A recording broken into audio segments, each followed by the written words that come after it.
Bhopal gas त्रासदी को 41 साल हो चुके हैं। ग्राउंड जीरो पर पहुंचकर हमने गैस पीड़ित से प्रभावित लोगों से बात की और जाना कि इन 41 सालों में क्या कुछ बदला है और इलाके में रहने वाले लोगों को सरकार से कितनी क्या मदद मिली।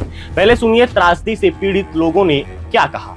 जो बीमारियां लोगों को लगी हैं, परिवार में जो लोग हैं, बच्चे हैं, वो आज तक वो बीमारी से ग्रस्त हैं। किसी को लीवर की शिकायत है, किसी को पेट की शिकायत है, किसी को सांस की आँखें खराब हैं। ये सब बीमारियां जो शुरू हुई हैं वो आज तक चली आ रही हैं।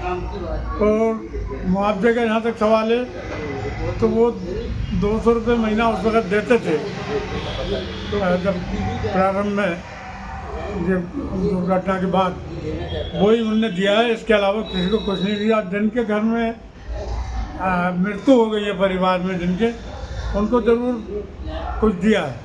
ये न्याय तो नहीं मिला। 25,000 वाले ने कुछ भी नहीं दिया। उन्हें पैसे तो किसी को भी नहीं दिए। परेशान है, बीमार दुखी है, हमारा आदमी भी पढ़े है, ये भी लड़का ही पढ़ा है, हम भी पढ़े। पेंशन तक आज नहीं मिले, मुझे तो कच्ची नहीं मिल रहा। पैसों भी 1 रुपये सरकार की तरफ से मुझे नहीं मिला। जब गैस निकली थी तब मैं गैस को वो बंद कराने गया। मैं गया, हमें नहीं मालूम था कि ये तो बहुत बड़ा उपाय है।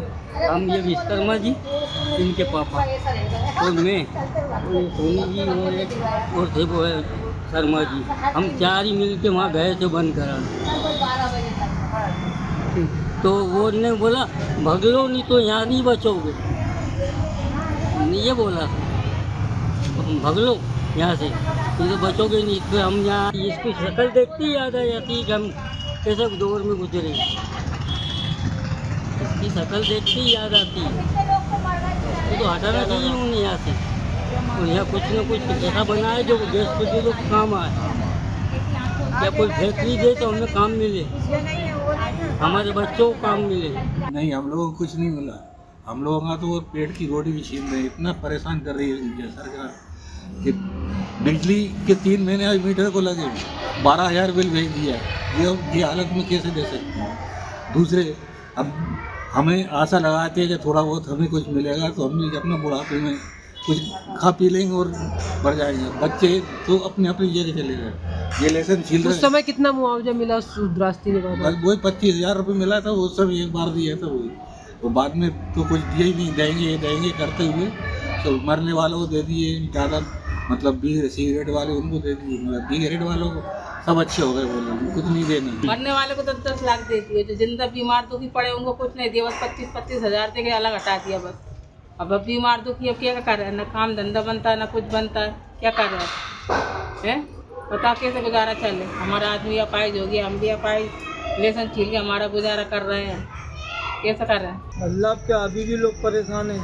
सांस की बीमारी है लोगों को, बिल्कुल चल फिर नहीं पा रहा। जरा ही चलते हैं तो सांस चलने लगती है। इस तरह से इस मोहल्ले में करीब से 70% लोग ऐसे हैं जो बिल्कुल पीड़ित हैं। मतलब आज तक उनको कोई फ़ायदा नहीं है, गवर्नमेंट से कोई फ़ायदा नहीं है। सुना आपने 41 साल बाद की हकीकत। अब बात करते हैं 1984 की उस काली रात की जिसने हजारों लोगों को काल के गाल में पहुंचा दिया।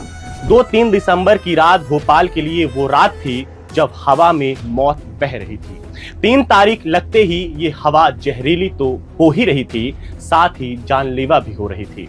कारण था यूनियन कार्बाइड की फैक्ट्री से मिथाइल आइसोसाइनेट गैस का लीक होना। फैक्ट्री के पास की झुग्गी बस्ती बनी थी जहां काम की तलाश में दूर दराज गांव से आकर लोग रह रहे थे। इन झुग्गी बस्तियों में रह रहे कुछ लोगों को तो नींद में ही मौत ने सुला दिया। जब गैस धीरे धीरे लोगों के घरों में घुसने लगी तो लोग घबरा कर बाहर आए, लेकिन यहाँ तो हालात और भी ज्यादा खराब थे।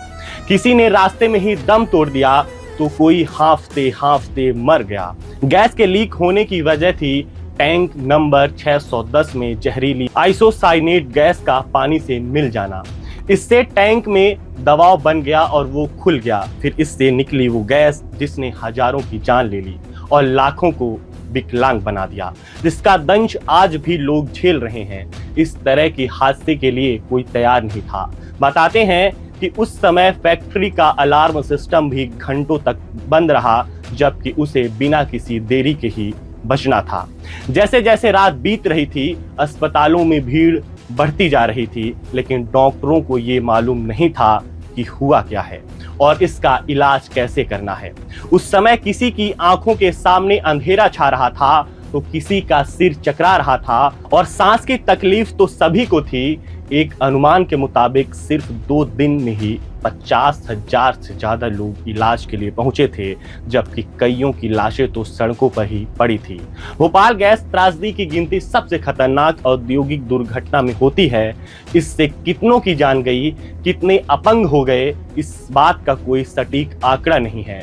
सरकारी आंकड़ों के मुताबिक इस दुर्घटना में 3,787 लोगों की मौत हुई थी, जबकि 5.74 लाख से ज्यादा लोग घायल या विकलांग हुए थे।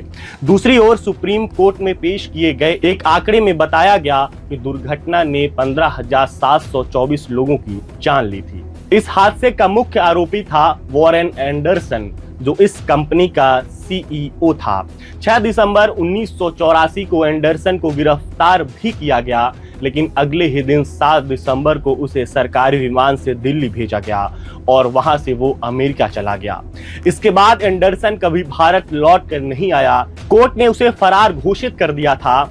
29 दिसंबर 2014 को फ्लोरिडा के वीरो बीच पर 93 साल की उम्र में एंडरसन का निधन हो गया। गैस लीक होने के 8 घंटे बाद भोपाल को जहरीली गैस के असर से मुक्त मान लिया गया, लेकिन 1984 में हुई इस दुर्घटना से मिले जख्म 41 साल बाद भी नहीं भरे हैं। हर साल त्रासदी पर वर्सी मनाई जाती है, कैंडल जलाया जाता है, शोक मनाया जाता है, करोड़ों अरबों रुपए मुआवजे के नाम पर खर्च कर दिए जाते हैं, लेकिन पीड़ितों की माने तो आज भी उन्हें उचित न्याय नहीं मिला।